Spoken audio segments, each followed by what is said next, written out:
Hi, this is Rajesh Sharma. చాలా రోజుల తర్వాత శర్మ స్పీక్స్ యూట్యూబ్ ఛానల్లో వీడియో పబ్లిష్ చేస్తున్నాను.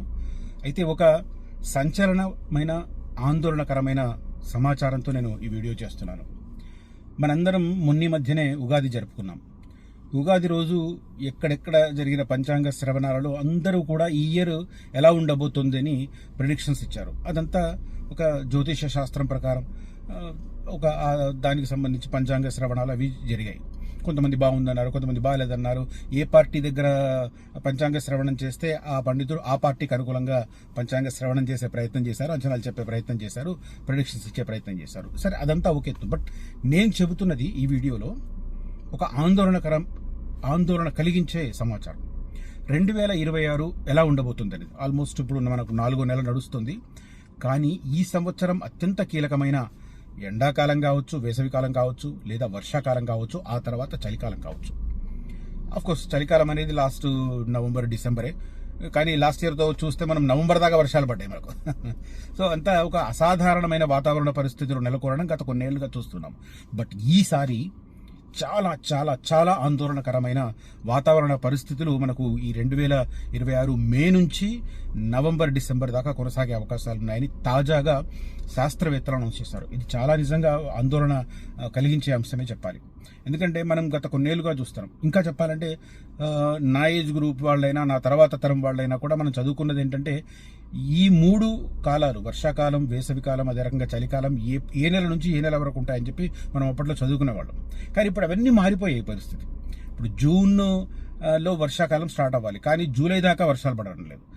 పోనీ సెప్టెంబర్ అక్టోబర్లో ఈశాన్య ఋతుపవనాలతో ఎండవాలి వర్షాలు, కానీ నవంబర్ డిసెంబర్ దాకా కొనసాగుతున్నాయి. ఎండలు మళ్ళీ ఫిబ్రవరి తర్వాత ప్రారంభమవుతాయి అనుకుంటే ఫిబ్రవరిలోగానే ఎండలు స్టార్ట్ అయిపోతున్నాయి.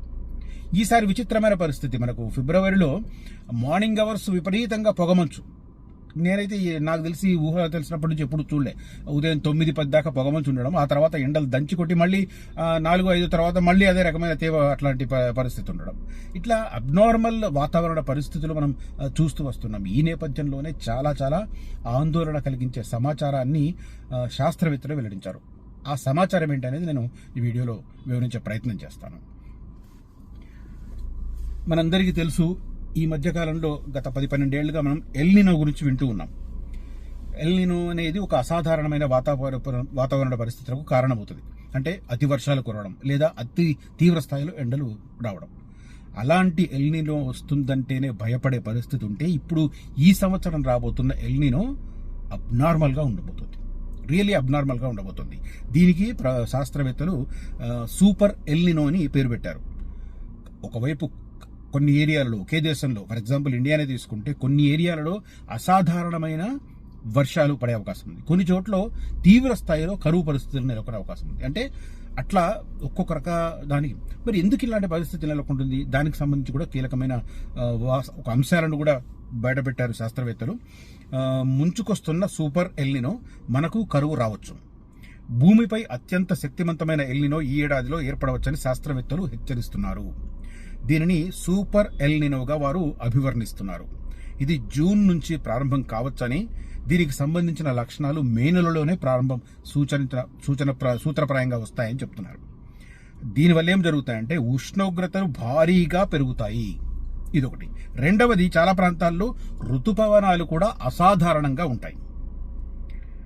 మే నెలలో ఎల్నినో ఏర్పడుతుందని, ఆగస్టు నాటికి బలపడుతుందని European centre for medium range weather forecast ECMWF European centre for medium range weather forecast అంచనా వేస్తోంది.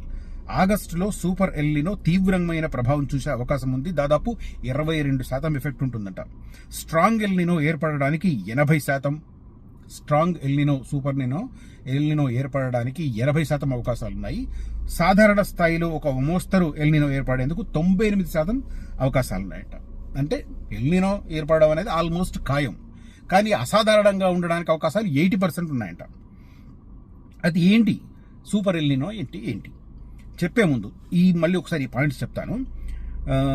దీనివల్ల ఏమవుతుందంటే జూన్ నుంచి ప్రారంభం కావచ్చని అంచనా వేస్తున్నారు. దీనివల్ల ప్రపంచవ్యాప్తంగా వాతావరణ పరిస్థితులు మారిపోతాయని, ఉష్ణోగ్రతలు భారీగా పెరగవచ్చని, ఋతుపవనాలు అసాధారణంగా ఉండొచ్చని భావిస్తున్నారు.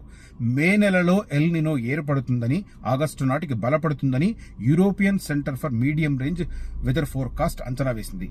ఆగస్టులో సూపర్ ఎల్ నినో ఏర్పడే అవకాశం 22% ఉందని, స్ట్రాంగ్ ఎల్ నినో ఏర్పడడానికి 80%, ఒక మోస్తరు ఎల్ నినో ఏర్పడేందుకు 98% అవకాశాలున్నాయని చెప్పారు. రైట్, ఇప్పుడు సూపర్ ఎల్ నినో అంటే ఏంటి, దాని ఎఫెక్ట్ ఎలా ఉంటుందో చెప్తాను. పసిఫిక్ మహాసముద్రంలోని నీరు అసాధారణంగా వేడెక్కడాన్ని ఎల్ నినో అంటారు. చాలా మందికి గుర్తుండే ఉంటుంది, ఒక 15 సంవత్సరాల కింద 2012 అని 2012 ఒక మూవీ వచ్చింది.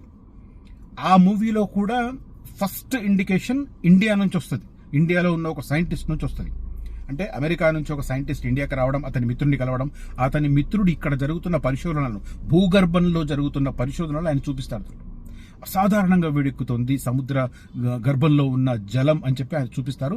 దాంట్లో అంటే ఆల్మోస్ట్ ఒక 1000-1200 మీటర్ల కిందకి వెళ్ళి చూస్తారనమాట. మీటర్లో ఫీట్లో సరిగ్గా గుర్తులేదు. అక్కడికి వెళ్ళి చూస్తే అక్కడ మనకు నీళ్లు ఉడుకుతుంటాయి. అంటే సముద్ర గర్భంలో నీళ్లు ఉడుకుతుంటాయి.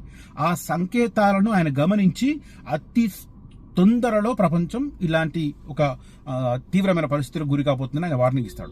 ఆయన ఇచ్చిన నివేదిక ఆధారంగా ఆ సైంటిస్ట్, అమెరికన్ సైంటిస్ట్ అమెరికా వెళ్ళడం, అమెరికాలో అమెరికన్ ప్రెసిడెంట్కి సంబంధించి దాన్ని ఎక్స్ప్లెయిన్ చేయడం, ఆ తర్వాత చైనాలో నిర్మించిన షిప్స్ అవి వాళ్ళు చేరుకోవడం, కొంతమంది ఆ వినాశనం నుంచి బతికి బయట కట్టడం అనేది ఆ 2012లో వచ్చిన సినిమాకు సంబంధించిన సారాంశం.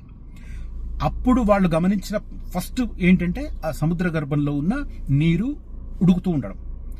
సేమ్ సిస్టమ్ ఇప్పుడు ఈ సంవత్సరం కూడా సూపర్ ఎల్ నినో సందర్భంగా కనిపిస్తుంది. ఎక్కడ? పసిఫిక్ ఓషియన్లో, పసిఫిక్ మహాసముద్రంలో. పసిఫిక్ మహాసముద్రంలోని నీరు అసాధారణంగా వేడెక్కడాన్ని ఎల్ నినో అంటారు. ఇది జరిగినప్పుడు ప్రపంచవ్యాప్తంగా గాలుల దిశ మారి వాతావరణంలో అనూహ్యమైన మార్పులు చోటు చేసుకుంటాయి. ఇది ఎల్ నినో అంటే. సముద్రపు నీటి ఉష్ణోగ్రత సగటు కంటే 2.5 డిగ్రీలు ఎక్కువగా నమోదైతే దాన్ని సూపర్ ఎల్ నినోగా భావిస్తారు. ఐరోపా, అమెరికా వాతావరణ నమూనా ప్రకారం ఈసారి ఉష్ణోగ్రతలు ఆ స్థాయిని దాటే అవకాశం ఉంది. అంటే సముద్ర గర్భంలో ఉన్న నీరు జస్ట్ 2.5 డిగ్రీస్ మోర్ హీట్ వస్తే దాన్ని సూపర్ ఎల్ నినో అంటారు. అయితే 2.5 కంటే ఎక్కువ హీట్ పెరిగే అవకాశం ఉంది ఈసారి అని శాస్త్రవేత్తలు అంచనా వేస్తున్నారు. గతంలో 1982-83లో ఒకసారి, 1997-98లో ఒకసారి, 2015-2016లో ఇటువంటి భారీ మార్పులు సంభవించాయి. ఈ ఏడాది వాటికంటే తీవ్ర స్థాయిలో, ఇంకా చెప్పాలంటే 100 సంవత్సరాలలో అత్యంత శక్తివంతమైన ఎల్ నినో ఈసారి ఏర్పడబోతుందని అంచనా వేస్తున్నారు. అంటే భయానకమైన పరిస్థితులు చూడబోతున్నాం మనం ఈ 2026లో. ఇది క్లియర్ కట్గా. ఉష్ణోగ్రతలు ఎలా ఉంటాయంటే, అధిక ఉష్ణోగ్రతలు, ప్రపంచవ్యాప్తంగా ఎండలు మండిపోతాయి. కొత్త అత్యధిక ఉష్ణోగ్రతల రికార్డులు నమోదవుతాయి. ఇప్పుడు మనకు సంబంధించి చూస్తే 2 తెలుగు రాష్ట్రాలలో కొన్ని ఏరియాస్ ఉంటాయి. అటు ఆంధ్రప్రదేశ్లో రెంటచితల కావచ్చు, తెలంగాణలో రామగుండం, కొత్తగూడెం లాంటి ప్లేసెస్ కావచ్చు. ఇక్కడ మనం సమ్మర్లో ఎక్కువ హీట్ చూస్తుంటాం. 48-49 దాకా కూడా వెళ్తుంటాయి ఒక్కోసారి. అనే విషయాలుగా 50 కూడా దాటుతుందంటారు. జనాలు భయపడతారు కానీ చెప్పరు అని చెప్పి కూడా అంటుంటారు. నిజమో తెలియదు. తర్వాత రాజస్థాన్లో మనకు తెలుసు, జైసల్మేర్ ఆ ఏరియాలో బీభత్సమైన ఎండలు ఉంటాయి. సో అట్లా ప్రపంచవ్యాప్తంగా కూడా ఈసారి అసాధారణ స్థాయిలో నమోదవుతాయంటున్నారు. ఇంకా నిన్న మొన్న ఒక వార్త చూస్తున్నాను, ఇప్పుడు ఈ ఏప్రిల్ నెలలోనే 2వ వారం 3వ వారంలో కూడా 48 డిగ్రీల సెల్సియస్ తెలంగాణలో చూడబోతున్నాయి కొన్ని ప్రాంతాలని చెప్తున్నారు.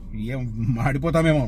సరే, మనం షెల్టర్లు ఏర్పాటు చేసుకుంటాం, ఏసీలు పెట్టుకుంటాం, ఏసీ కార్లలో తిరుగుతాం. కానీ పాపం పశువుల పరిస్థితి ఆలోచిస్తేనే నేనుండే కాలనీలో బయటకు వస్తే ఆ ఆవులు, ఆ కుక్కలు అంటుంటాయి పాపం దాహంతో. చాలా అంటే మనం ఏదో ఒకటి చేసుకోగలం కానీ పాపం మా పశువుల పరిస్థితి ఏంటి? సరే, షెల్టర్ ఉండి ఎవరికన్నా పెంచుకుంటున్న పశువులు అంటే ఓకే, అవి జాగ్రత్త పడతారు. కానీ రోడ్ల మీద తిరిగి వాటికి పరిస్థితి ఈ ఎండలకు ఎలా ఉంటుందని ఆలోచిస్తేనే హృదయం ద్రవించిపోతుంది. తర్వాత వర్షపాతానికి సంబంధించి కొన్ని ప్రాంతాల్లో భారీ వర్షాలు, వరదలు వస్తే మరికొన్ని చోట్ల తీవ్రమైన కరువు పరిస్థితులు నెలకొంటాయి. అసాధారణమైన పరిస్థితులు అంటే అన్ని చోట్ల ఒకే రకంగా ఉండవు అనమాట. ఒక చోట ఒక రకంగా ఉంటుంది, ఇంకో చోట ఇంకో రకంగా ఉంటుంది. ఇక సముద్ర తుఫాన్ల విషయానికి వస్తే అట్లాంటిక్ మహాసముద్రంలో హరికేన్ల ఉధృతి తగ్గే అవకాశం ఉంది. అదేవిధంగా పసిఫిక్, హవాయ్, పశ్చిమాసియాలో తీవ్రమైన తుఫానులు వచ్చే అవకాశం ఉంది. అట్లాంటిక్ ఏరియా కొద్దిగా సేఫ్, హరికేన్లు తగ్గే అవకాశం ఉంది, అంటే అమెరికా చుట్టుపక్కల. ఇటుపక్క చూస్తే ఇది పరిస్థితి. పసిఫిక్, హవాయ్ అండ్ పశ్చిమ ఆసియాలో ఇది పరిస్థితి. తర్వాత వర్షపాతం తగ్గిపోవడం వల్ల మధ్య ఉత్తర భారతదేశంలో కరువు సంభవించే అవకాశం ఉంది ఇండియాకు సంబంధించి.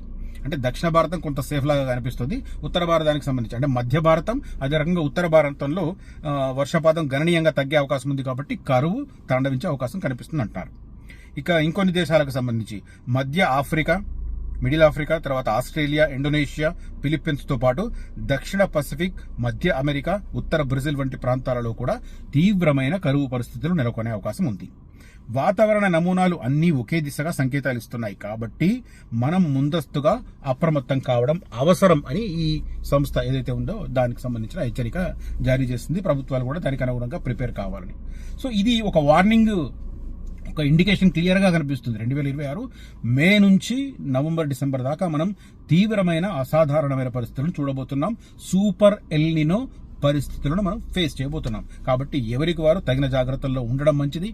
అత్యంత ముఖ్యం, మీరు మీ జాగ్రత్త తీసుకోవడంతో పాటు మీ సమీపంలో ఎక్కడైనా ఈ పశువులు కనిపిస్తే ఎండల్లో మాడిపోతుంటే కనీసం వాటికి ఇంత దానా పెట్టే ప్రయత్నం చేయండి, లేదా ఇంత మంచినీరు అందించే ప్రయత్నం చేయండి. ఇంకా వీలైతే సొంత ఇళ్లున్నవారు లేదా అపార్ట్మెంట్ల ముందు చిన్న చిన్న బకెట్లలో, అంటే చిన్న చిన్న ఇట్లా పెద్ద పెద్ద ప్లేట్లు తీసుకొని వాటిల్లో నీరు పెట్టేస్తే కనీసం మధ్యాహ్నం అటుగా వెళ్ళి ఆ పశువులు ఏమైనా దాహార్తిని తీసుకునే అవకాశం ఉంటుంది.